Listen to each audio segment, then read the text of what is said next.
Versatile Mage. Chapter 242 Battle of Wits Against the Vatican. Part 1. The sparkling city of Shanghai's lights were not reflected in the black sky like on normal days. The dense black clouds hung low. The taller skyscrapers flickered with lights on some floors as they proudly reached above the clouds.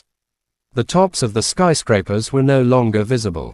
Lights were on inside the numerous packed family homes and along the crisscrossing streets. When the traffic paused in the city, the red tail lights of the cars appeared to be slowly circulating blood veins covering the very heart of Shanghai. A person with dark green hair was sitting on the edge of the roof of a large building that reached up to the sky. Beneath the hair was a face with very sharp cheekbones and a pale complexion. This person seemed like a monster roaming the city. His pupils were very deep, so deep you couldn't see even a trace of emotion in them. An ancient tang suit draped over his skinny body. What was astonishing was that there were eagle-like wings on his back. The feather tips were like sharp blades, each edge clearly visible.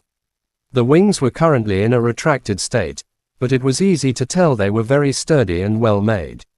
For a person standing on the very edge of a skyscraper while looking exceptionally isolated, even if the city was bigger, they'd still be easily found. We've found the person. Position. It's in the Jiang North area. We've set a coordination light. The pale man's gaze was directed to the south. Sure enough, above the splendid city, a distinct light was gradually rising. Humph. Blue cloak. Don't even think about escaping from the palm of my Nighthawk. The pale man jumped and the wings behind his back whizzed open. The pitch-black feathers appeared even more elegant beneath the illumination of the dome. As he frantically whizzed past the buildings, the pale man flapped his wings.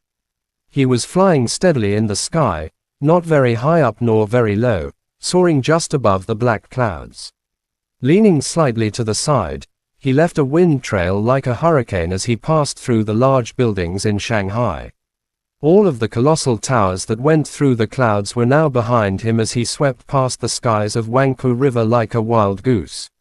The pale man was getting closer to the area with the flickering lights. Mo Fan, an anxious voice was heard from the Bluetooth earphone. I'm still a little busy, miss. Listen to me first. The Blue Cloak Deacon is planning on escaping. The Nighthawk of the Magic Courts is ready. As long as we can delay him for 5 more minutes, the Blue Deacon won't be able to escape. From the information we received from the people monitoring him, he seems to be waiting for something. Tang Yu's voice entered Mo Fan's ears. He must be waiting for the underground holy spring to get into his hands. Shit. On the other hand, Mo Fan rubbed the blood that came out of his mouth and couldn't help but curse.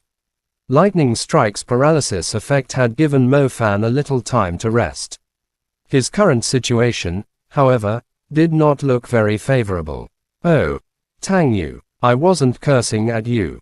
I have a cursed beast over here, and it's a bit difficult to deal with. What did you say before?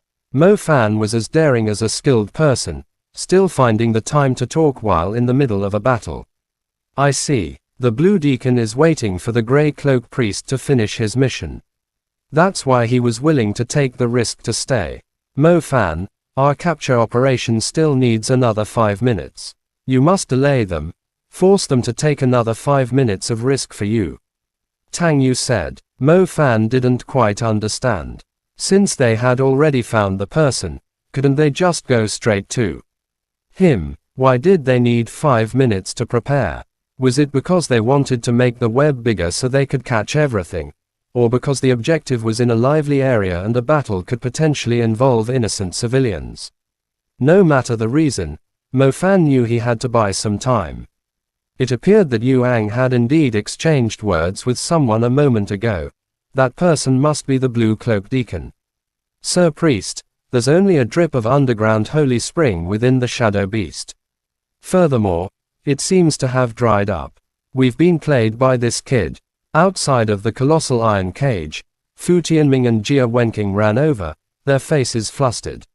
Yu Ang's face contorted with anger, but he suppressed the rage. From the tone of the Blue Deacon, the current state was very urgent. If there were no chances of accomplishing the mission, they had to evacuate. However, Yuang was not willing to let Mo Fan escape this time. Whoosh! A sharp claw swept past him. Mo Fan continued to roll all the way to the very edge of the iron cage. It was clear that his wounds weren't light this time. As luck would have it, the pendant on the man's chest seemed to have knocked onto something, as it was unable to conceal a special aura that began to pour around the place. This aura was like a slowly dispersed colossal halo. Within the range of the halo was a layer of water that caused people's minds to resonate and feel extremely comfortable. Underground Holy Spring. It's the genuine underground Holy Spring. Yuang's eyes nearly popped out. The underground Holy Spring was indeed in the hands of this kid. Furthermore, he seemed to have kept it well. No wonder Mo Fan's strength had advanced by leaps and bounds and reached the first or second place of the Pearl Institute in terms of cultivation. It was actually because he was using the heavenly spiritual treasure of Bo City all by himself. Kill him, hurry up and kill him and take his pendant.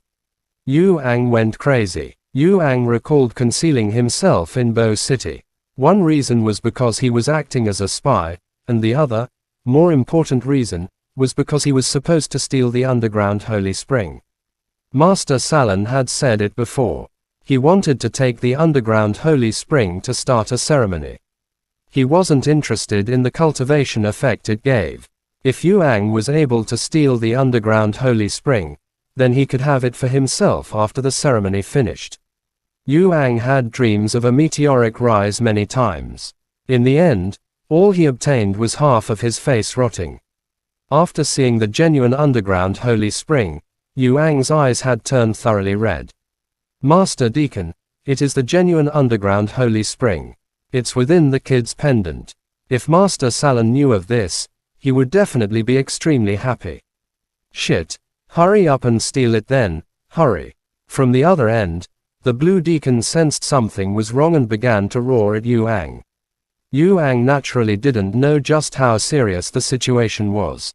In his eyes right now, there was only the underground Holy Spring. The Blue Deacon also had to wait. Disciples and priests naturally did not know the location of Salin, much less have any form of contact with him. The only ones able to contact Salin were the Blue Deacons and those who had existed for a long time within the Black Vatican. Within the Black Vatican, this was the form of contact between members. Presently, Yuang and the other few could be considered half exposed. Since they didn't want to comply with what the Blue Deacon had said, they would quickly get caught by the magic court and imprisoned within Shanghai. Even if they obtained the underground Holy Spring, they could forget about leaving. The Blue Deacon had to wait for them. All of the deacons within the Black Vatican were being watched very closely. They could only rely on Grey Cloak priests and the disciples to complete missions. As soon as they obtained the goods, the Blue Deacons could immediately disappear into thin air, so the important goods wouldn't be seized by the magic courts. Chapter end. Please guys like, comment, share, and subscribe.